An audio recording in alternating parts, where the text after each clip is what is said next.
최근에 나왔던 기출문제 분석을 한번 해드릴 건데, 이게 산업인력공단에서 출제했던 첫 번째 시험이에요.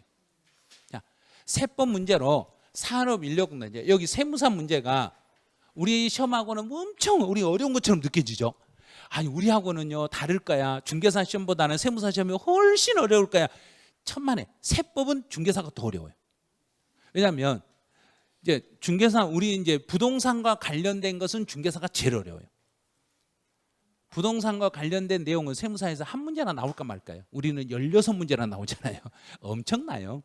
그런데 이제 올해 시험 문제가 어떤 식으로, 우리 이제 예전에 공인회계사 시험 문제는 한 지문에다가, 하나의 지문에다가 두 개씩을 넣어가지고 앞에 것 뒤에를 비교하라는 형식으로 나왔었어요. 그런데 이제 세무사 시험 문제는 약간 그 시험하고는 조금 달랐어요. 약간 달랐는데 어떤 식으로 나왔냐면, 자, 법률에 연결된 시행령을 출제했던 건 기존의 시험하고 똑같아요. 다른 자기 앞에서 시험 본 거하고 똑같아요. 그 다음에 하나에 추가된 게 최근에 개정된 내용까지 반영해서 여기는 정답으로 유도시켰어요. 왜 그랬냐면 공인회계사 시험은 2월 말에 시험을 봤어요. 그때는 아직 시행령이 완벽하게 마무리가 안 됐을 때요. 그래서 개정된 내용은 반영을 안 했던 거예요. 근데 지금은 완전히 시행령까지 다 반영이 되고 모든 게 법이 다 개정 작업이 끝났기 때문에 이번 시험에서는 최근에 개정 내용까지 반영해서 문제가 유도가 됐어요. 문제 지문이 이제 출제가 됐어요. 그다음에 이제 이번에 이제 공인회계사 시험은 이런 내용은 잘 안 냈어요. 그런데 이번에 세무사 시험은 이런 내용이 상당히 많이 들어 있었어요. 지역적인 내용이나 특례 사항의 내용을 구체적으로 출제해 버린 거예요. 그러니까 특별히 그 단서조항으로, 이런 단서조항으로 특별히 규정한 그런 사례들이 있는데 그런 사례들까지 문제로 만들어 버린 거예요. 그러니까 상당히 학생들이 까다롭게 느꼈다는 이야기예요. 그다음에 이제 기존의 출제 지문을, 이거는 공통적이었어요. 공인회계사 시험이나 세무사나 예전에 통상적으로 출제됐던 기출문제 유형을, 그 유형을 그대로 뻔 따가지고 약간의 변형만 시켰어요. 약간의 변형.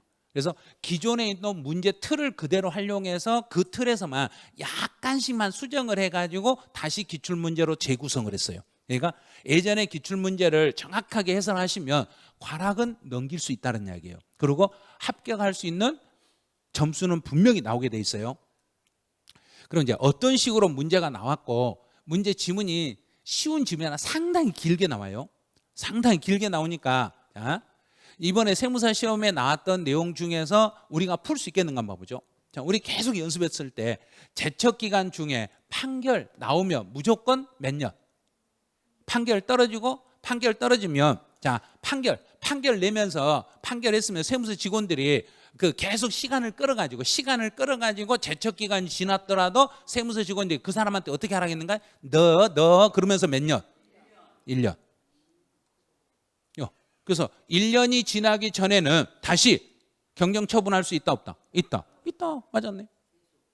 우리 시험도 나왔던 거예요. 우리 2년 전에 시험에 나왔던 지문이에요. 이거 그대로.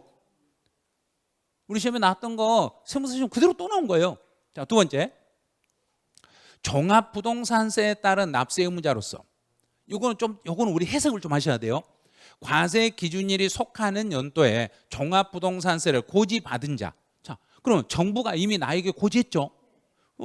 그런데 납부고지서에 기재된 과세표준물 세액이 세법에 따라 신고해야 될 과세표준 세액을 초과할 때, 그러면 내가 봤으니까 내가 아무리 계산해봐도 내가 계산한 금액보다 세금이 더 나왔어. 그럼 세금 더 나왔으니까 나 세금 너무 많이 나왔으니까 깎아주라 말할 수 있겠는가 없겠는가? 그럼 뭐 하면 되는가? 내가 신고하면 돼요. 내가 신고하면 되잖아요. 그래서 신고하면 되는데 정부가 이미 세금을 부과해가지고 내가 세금을 내버렸어. 이미 세금을 내고 나서 내가 세금을 내놓고 나서 세금을 더 냈다는 게 확인이 되면 내 돈 돌려줘 할 수 있는 거 없는가? 있어요. 그럼 돌려달라는 것을 수정신고를 한다, 경정청구를 한다?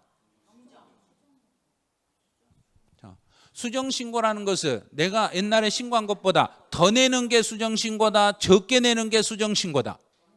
더 내는 거. 더 내는 게 수정신고다. 지금 여기는 더 낸다는 거야? 돌려달라는 소린가? 돌려달라고 했으니까 수정신고다, 경정청구다. 그렇죠? 경정을 청구할 수 있습니다. 맞았어요. 이렇게 완전 구체적으로 내버린다는 이야기예요.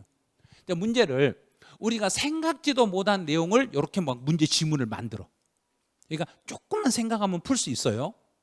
이제 세 번째, 우리 이거 많이 봤던 거죠. 엄청나게 봤던 거잖아요.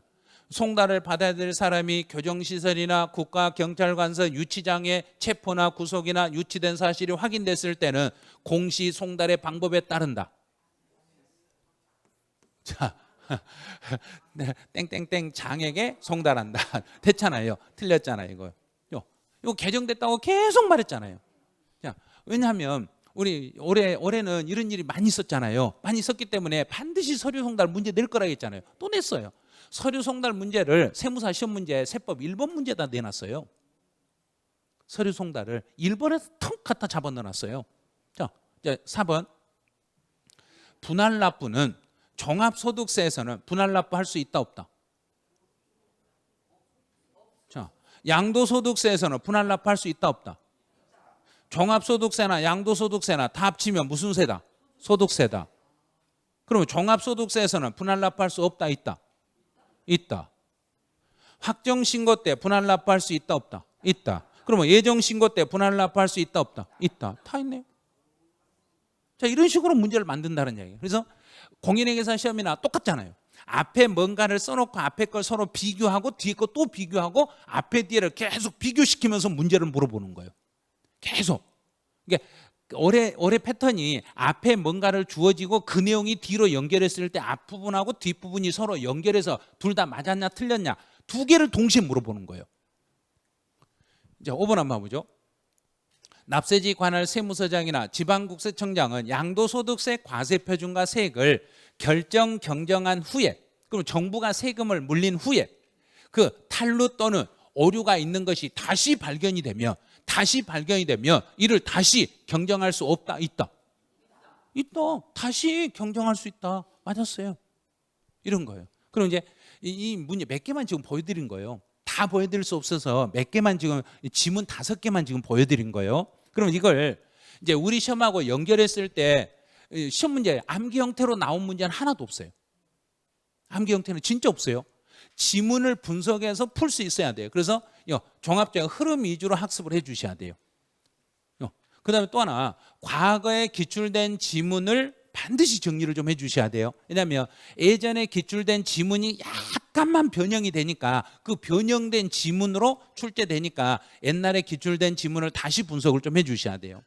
그 다음에 최근에 개정된 게 있죠. 최근에 개정된 법령을 완벽하게 그 법이 출제가 되면 개정된 지문 중에서 가장 핵심이 뭔지를 알아내셔야 돼요.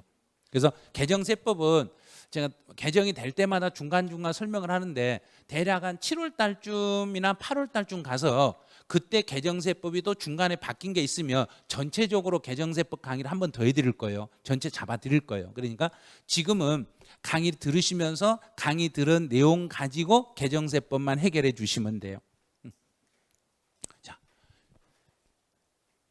뭐라고 했는 거 보세요. 우리는 세법 할 수 있어요. 세법이고 뭘로 연결한다는 이야기인가?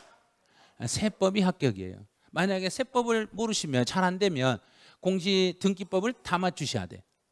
등기법 지적법을 다 맞춰야 60점이에요. 세법에서 점수가 안 나오면 합격을 보장할 수가 없어요. 마지막에 그래서 공시세법에서 등기법하고 세법이 아마 합격을 좌우하실 거예요. 지적법은 점수가 다 똑같아요. 근데 등기하고 세법에서 점수가 안 나오면은 아마 합격 장담을 못 하세요. 그러니까 등기법에서 기본 5개에서 많게는 8개까지 맞춰주셔야 돼요. 등기법을. 세법에서 8개에서 10개 정도를 맞춰내셔야 돼요. 그 정도만 하시면 충분히 2차 통과할 수 있어요. 그러니까 내가 공법이 좀 부족하다. 그럼 세법 12개 이상 맞추셔야 돼요. 공법이 조금 부족했을 때는 세법을 조금 더. 자, 그러면 우리 이제 다른 자격 시험 이제 분석하는 게 다 끝났으니까 요거 끝나고 나면 그러면 이제 다음 주 5월 달, 6월 달에 우리 수업을 잠깐 이제 수업을 어떻게 진행하는가 알려드릴 테니까 다음부터 오실 때는 준비물이 어떤 걸 준비해 오셔야 되는지 알려드릴게요. 이제 5월달, 6월달에는 자, 이 요약 통합이론서 다시 가져오세요. 통합이론서 다시 가지고 다니셔야 돼요. 세법 시간에는 통합이론서하고 이제 기출문제집을 같이 가지고 오셔야 돼요. 세법은 두 개를 다 가져오셔야 돼요. 이 통합이론서도 있어야 되고 기출문제집도 있어야 되고, 그래서 지금 설명한 것처럼 제가 통합이론서 내용을 쭉 설명하면서 기출문제집에 있는 문제를 그 이론 바로 밑에다 붙여서 이 이론이 어떤 식으로 기출문제로 연결되는지 설명해 드릴 거예요. 그래서 통합이론서, 세법은 기출문제가 둘 다 필요하니까 꼭 세법 시간에는 통합이론서, 기출문제를 동시에 가지고 수업에 참여해 주시기 바라네요. 네, 그럼 이제 3월, 4월 우리 강의는 여기서 마치죠. 네, 수고하셨습니다. 수고하셨습니다.